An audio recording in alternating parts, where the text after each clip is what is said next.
ছেলেবেলায় গোপালের খেলার সঙ্গী ছিল ভোমলা।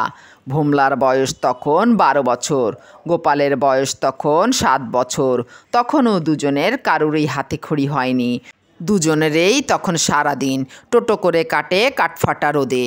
এদিকে ভোমলার কিন্তু সেই সময়েই বিয়ের সম্বন্ধ হলো। কনের বাপ ভোমলাকে দেখতে আসবেন শুনে গোপাল ভোমলাকে বলল, ভোমলা, হ্যাঁ রে, তোর শ্বশুর এসে যদি তোকে জিজ্ঞাসা করে কি লেখো, তাহলে কি বলবি? তাই তো, তাহলে কি হবে ভাই?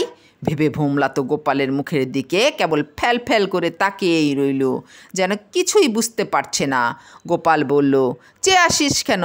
এবার বল না ভাই, কি বলবি? ভোমলা ভেবে ভেবে কিছু না পেয়ে গোপালকে ধরে পড়ল। তুই একটু শিখিয়ে দে না ভাই, কি বলতে হবে? গোপাল তখন ভোমলাকে শিখিয়ে দিল কি বলতে হবে শ্বশুরকে। তারপর বলল, ভয় নেই, ভয় কি? যা বললাম ঠিক সেই রকম বলিস দেখি। কনের বাপের সাধ্য কি তোকে ঠকায়? কনের বাপ ভোমলাকে দেখতে এসে প্রথমেই জিজ্ঞেস করলেন, তুমি কি লেখো বাবা? ভোমলা বলল, ক খ। এত বড় ধাড়িধামসা ছেলে ক খ লেখে শুনে কনের বাপ তো একেবারে আশ্চর্য হয়ে গেলেন। তবু ক খর পরীক্ষাই নেওয়া যাক মনে করে বললেন, লেখো দেখি ক খ। ভোমলা বলল, ক খ কি অমনি লেখা যায়? একটু দাগিয়ে দিন। ভোমলার জবাব শুনে কনের বাপের তো পরীক্ষা নেওয়ার আর স্বাদ রইল না। তখন তার ছেড়ে দেমা কেঁদে বাঁচি অবস্থা।